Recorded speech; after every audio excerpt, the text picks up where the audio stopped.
Our story opens in the heart of the Midwest, inside a bustling coffin manufacturing company. One day, a new bookkeeping machine makes a tiny mistake, just 2 decimal places off. But this small error slips through every checkpoint, both human and mechanical, until it becomes official.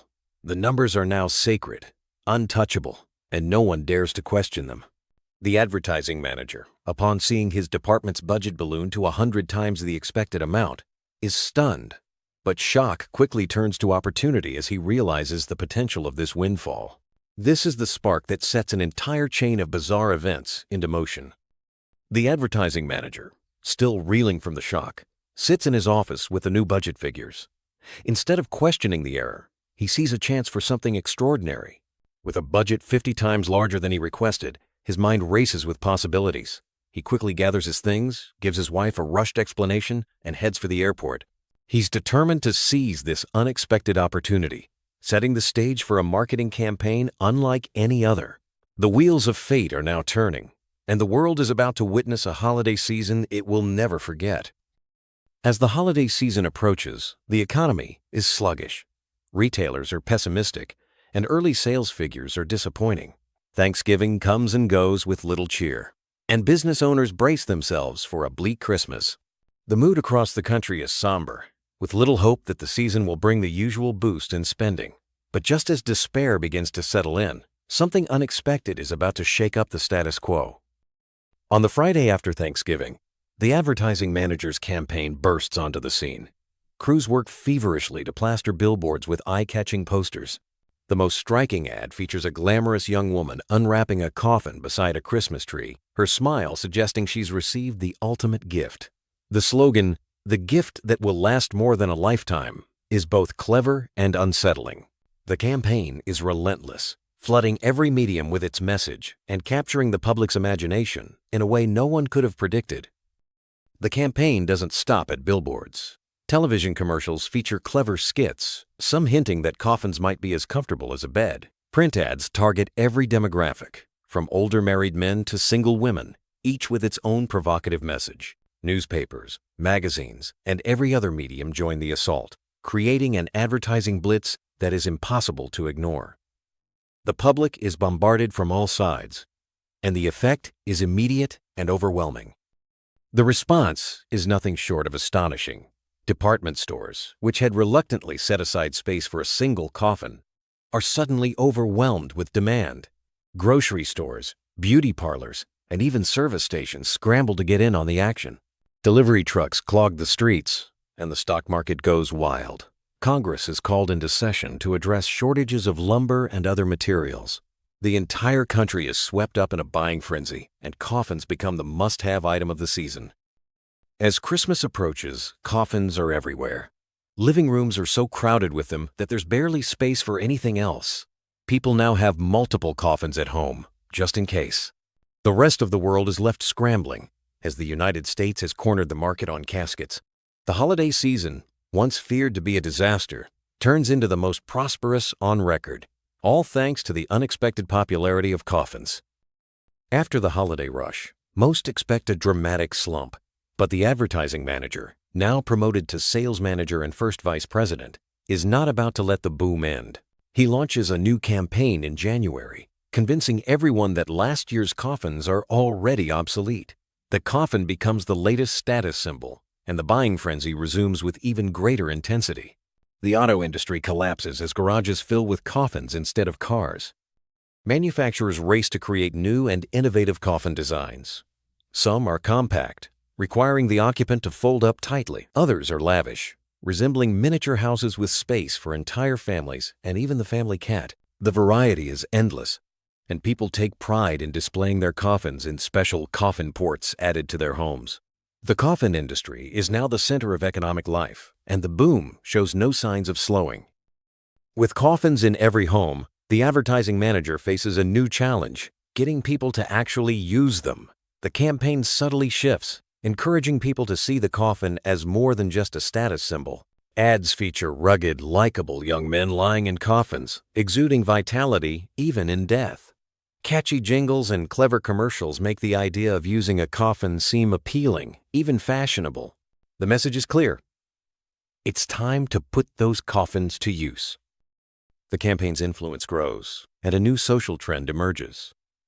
Teenagers begin hosting popping-off parties, where they gather to lie down in their coffins and quietly pass away. Adults soon follow, and the idea spreads rapidly. The pressure to conform is so strong that few need any encouragement. The boxes are comfortable, and people exit life with a smile. Even subcultures like the beatniks join in, customizing their own unique coffins and making a statement in their final moments. Not everyone is on board with the new trend. Some voices shout calamity, warning of disaster and urging people to resist. But their protests are drowned out by the overwhelming tide of public enthusiasm. The movement is too strong, and the dissenters are quickly forgotten. The world is changing rapidly, and there's no turning back. The rest of the world watches in shock and disbelief. The communist bloc denounces the movement as a capitalist plot, while China secretly tries it as a solution to overpopulation. Russia, after some debate, decides it can't afford to fall behind and launches its own program. Even Britain's philosophers weigh in, suggesting that a setback in evolution is better than facing reality. In less than 2 years, the world is swept up in the coffin craze, each country adapting it in its own way. As the coffin industry becomes the world's biggest business, automation takes over. Factories are fully mechanized, and even grave digging is handled by assembly lines. The American casket industry leads the way, with innovative packaging and distribution systems. Jobs are now limited to management and logistics, as machines do most of the work. The president of General Mortuary, known as Sarcophagus Sam, vows to keep selling coffins as long as there's a single customer left. Eventually, the movement reaches its logical conclusion. A man who believes he is the last living human wanders the empty streets of Denver searching for the perfect coffin. He finally chooses a luxurious model with all the amenities, pours himself a drink, and settles in for a comfortable exit. As the lid closes and soft music plays, the world grows silent, save for the occasional buzzard circling overhead. From above, a turkey buzzard surveys the scene. It swoops down, frustrated to find the last man already gone. The buzzard, tired of its usual diet, decides to try its luck elsewhere. As it flies over the desolate landscape, it spots 2 black dots in the distance, an old prospector and his burro, still alive and trudging toward the city. Life, it seems, is not quite finished yet. The prospector, Adams, and his faithful burro make their way into Denver. They find the city eerily quiet, with only a few animals scavenging among the unburied coffins. Adams picks up a piece of newspaper and quickly understands what has happened. He turns to his burro, Evie, and declares that it's up to them to start civilization over again. With a sense of determination and a touch of humor, they prepare to face the future together. At the heart of this strange tale is the incredible power of advertising. A single error, amplified by relentless marketing, transforms society in ways no one could have imagined. The story is a biting satire of consumer culture, showing how easily people can be swayed by clever campaigns and social pressure. It's a reminder to question the messages we receive and to think critically about the trends we follow. The story of "And All the Earth a Grave" is more than just a darkly humorous tale. It's a sharp critique of modern society's obsession with status, conformity, and material goods. By taking the logic of consumerism to its absurd extreme, the story forces us to reflect on our own values and the consequences of unchecked commercial influence. The satire is both entertaining and thought-provoking, leaving a lasting impression. A simple mistake in a bookkeeping machine sets off a chain reaction that no one could have predicted. The story highlights how small errors, when left unchecked, can have massive consequences. It's a cautionary tale about the importance of oversight and the dangers of blindly following authority. In a world driven by numbers and automation, it's all too easy for mistakes to become reality. Throughout the story, social pressure plays a crucial role in driving the coffin craze. People buy coffins not just because of advertising, but because everyone else is doing it. The desire to fit in and keep up with the latest trends overrides common sense. This phenomenon is a powerful commentary on the ways in which society shapes individual behavior, often to absurd or even tragic ends. The coffin craze is the ultimate example of consumerism gone wild. People buy coffins not out of need, but because they are told it's the thing to do. The story exaggerates this tendency to make a point about the emptiness of material pursuits. When buying becomes an end in itself, society loses sight of what truly matters. The result is both absurd and unsettling. As the coffin industry rises, traditional industries like automobiles and petroleum collapse. The story uses this shift to illustrate how quickly economic priorities can change in response to new trends. It's a reminder that no industry is immune to disruption, and that innovation can sometimes lead to unexpected and even destructive outcomes. What begins as an American phenomenon quickly spreads around the globe. Each country adapts the coffin craze to its own culture and needs, but the underlying logic remains the same. The story satirizes the way trends can cross borders and become global movements, often with little regard for their original purpose or meaning. With the coffin industry fully automated, most jobs disappear. Only management and distribution remain, as machines handle everything else. The story anticipates modern concerns about automation and the future of work, raising questions about what happens when technology replaces human labor on a massive scale. Ironically, the coffin craze brings unprecedented prosperity, even as it leads to society's demise. The story uses this contradiction to highlight the dangers of equating economic growth with progress. When prosperity is built on empty or destructive pursuits, it can quickly turn into disaster. In the end, only a few survivors remain. The old prospector and his burro. Their survival is both comic and poignant, suggesting that life will go on, even after the rest of humanity is self-destructed. The story ends on a note of hope, as Adams and Evie prepare to start over, perhaps wiser for what has happened. The coffin craze is a perfect example of how trends can spiral out of control. What starts as a marketing gimmick becomes a global movement with devastating consequences. The story invites us to laugh at the absurdity, but also to recognize the underlying truth. We are all susceptible to the power of trends. People in the story find comfort in conformity, even when it leads to their own destruction. The desire to fit in and follow the crowd is so strong that it overrides all other considerations. The story uses this theme to explore the darker side of human nature and to warn against the dangers of unthinking conformity. Innovation drives the coffin industry to new heights, with manufacturers competing to create ever more elaborate and luxurious models. The story satirizes the idea that innovation is always positive, showing how it can be used to serve questionable or even harmful ends. It's a reminder that progress should be guided by values, not just by the pursuit of novelty. As the coffin craze takes over, traditional social structures break down. Families, businesses, and governments are all swept up in the movement, unable to resist its momentum. The story uses this collapse to comment on the fragility of society and the ease with which it can be undone by collective madness. The coffin craze is not limited to one country.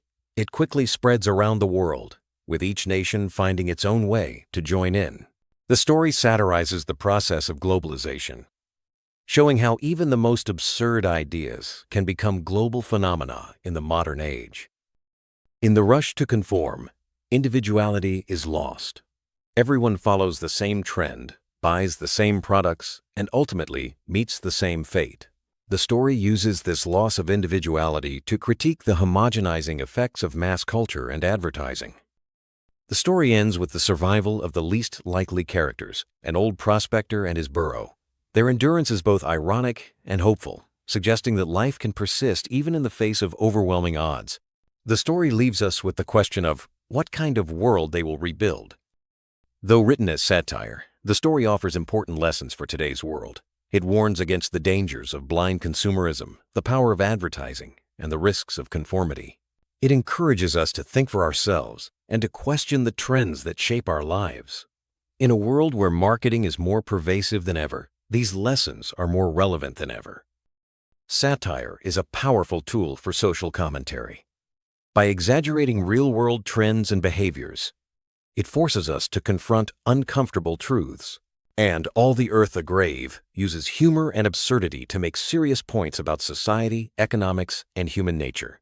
It's a reminder that sometimes the best way to understand reality is through the lens of fiction. The story anticipates many of today's concerns about automation and technology. As machines take over more and more tasks, human roles shrink.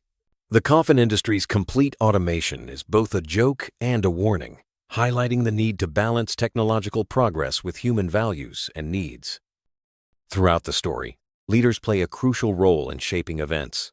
From the advertising manager to the president of General Mortuary, their decisions have far-reaching consequences. The story suggests that leadership, for better or worse, can amplify both mistakes and successes, and that those in power must act responsibly. Media is a driving force in the story, shaping public opinion and behavior. The relentless advertising campaign demonstrates the power of media to influence, persuade, and even manipulate entire populations. The story is a cautionary tale about the need for media literacy and critical thinking. The coffin craze follows a familiar pattern of boom and bust.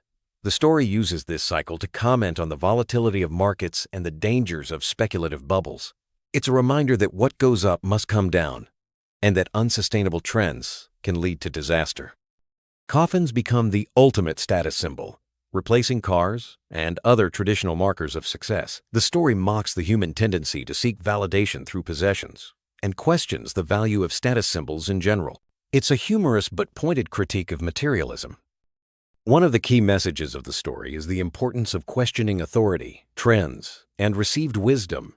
The entire saga begins because no one questions a simple error. The story encourages us to think for ourselves and to challenge the assumptions that shape our lives. Despite everything, life endures.